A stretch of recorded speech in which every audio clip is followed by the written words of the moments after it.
اے زینب میں تجھے روکنے نہیں بلکہ اپنے 2 شہزادے تجھے دینے آیا ہوں. اگر میرے آقا حسین پہ کوئی برا وقت آ جائے تو ایک شہزادہ اون میری طرف سے حسین پہ قربان کرنا اور دوسرا شہزادہ محمد اپنی طرف سے حسین پہ قربان کرنا. اور یوں یہ 2 شہزادے قافلے میں شامل ہو گئے. بس یہ قافلہ مکے سے کربلا کی طرف جیسے آتا ہے تو سادات پہ سختیاں بڑھنے لگتی ہیں. اور جب 9 محرم کی رات آتی ہے تو ہر ماں اپنے بچے سے یہ وصیت کرتی ہے. کوئی بی بی علی اکبر کو وصیت کر رہی ہے, کوئی بی بی جناب قاسم کو وصیت کر رہی ہے, کوئی بی بی 6 ماہ کے معصوم علی اصغر کو وصیت کر رہی ہے کہ آپ سب کو کل بی بی فاطمہ زہرا سلام اللہ علیہا کے بیٹی کے قدموں پہ قربان ہونا ہے. اتنے میں جیسے ہی بی بی زینب کے خیمے سے امام کا گزر ہوا تو آپ نے سنا بی بی کے خیمے سے آواز آ رہی تھی کہ اے اون و محمد, تمہارے دادا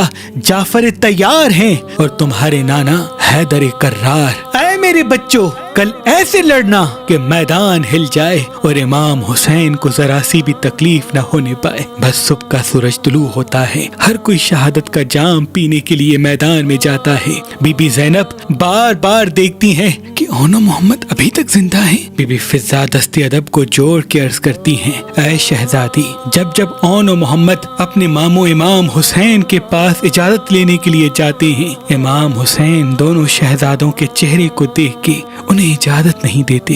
بی بی زینب نے امام حسین سے گزارش کی کہ اے میرے بھائی, ان دونوں بچوں کو اجازت دیجیے. اور جناب اون و محمد سے کہا, میری 2 وصیتیں ہیں. پہلی وصیت کہ عمر بن سعد نے ہم سادات پہ ظلم کیا ہے, میرے بھائی حسین کو تکلیف دی ہے. اے اون, عمر بن سعد پہ حملہ کرنا اور اس کو فنار کرنے کی کوشش کرنا. اور پھر دونوں شہزادوں سے کہا, جنگ لڑتے لڑتے جیسے ہی نہر فرات سے گزرو تو بھول کے بھی پانی نہ پینا. اے میرے شہزادوں, یہ یاد رکھنا کہ حسین پیاسا ہے, حسین کا اصغر پیاسا ہے, خیام میں بی بی سکینہ پیاسی ہے. بس اون کو امام حسین گھوڑے پہ سوار کرتے ہیں اور محمد جو بی بی زینب کا چھوٹا بیٹا تھا ان کو جناب عباس سوار کرتے ہیں. اور دونوں ہی شہزادے جیسے میدان میں جاتے ہیں ایک کوہرام برپا ہو جاتا ہے, فوج ہلنا شروع کر دیتی ہے.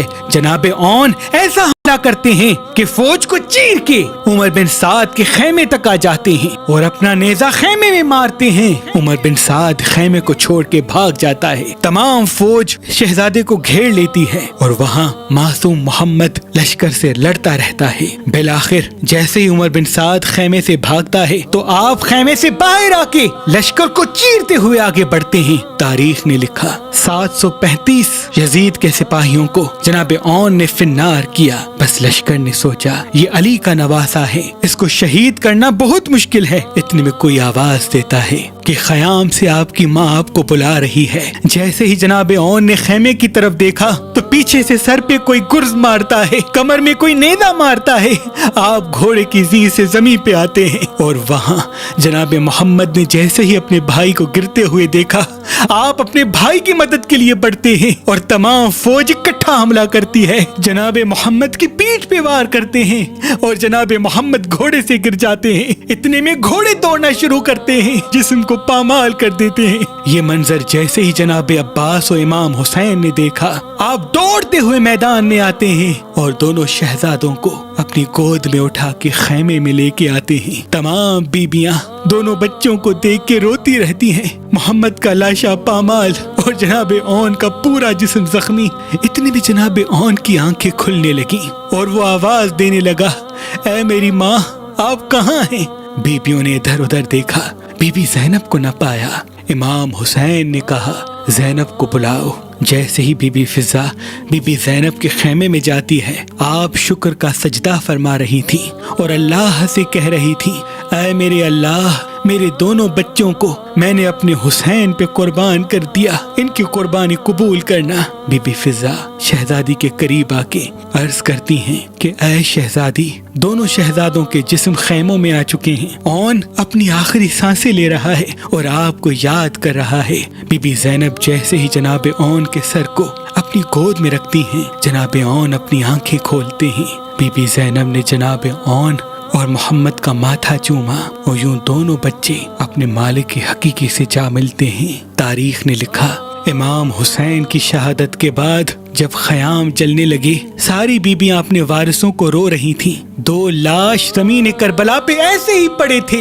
شمر ہنس ہنس کے کہنے لگا، اے سجاد، کیا ان 2 شہزادوں کی ماں مر چکی ہے کہ کوئی بھی ان کی لاش پہ نہیں روتا؟ اتنے میں بی بی زینب جو امام حسین کی لاش پہ بیٹھے ہوئے رو رہی تھی، وہ اللہ سے التجا کرتی ہیں کہ کاش ان کی ماں مر جاتی اور یہ منظر نہ دیکھتی۔ بی بی زینب پورے سفر میں امام حسین کو روتی رہی، کبھی بھی اپنے بچوں کو یاد نہ کیا۔ بالآخر جب یہ قافلہ 2.5 سال کی قید کے بعد رہا ہوا مدینے پہنچا تو بی بی زینب جیسے ہی اپنے گھر آتی ہے تو چیخ کے رونے لگتی ہے۔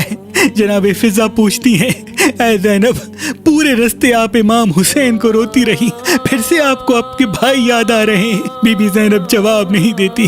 جناب فضہ نے کہا، کیا علی اکبر یاد آ رہا ہے؟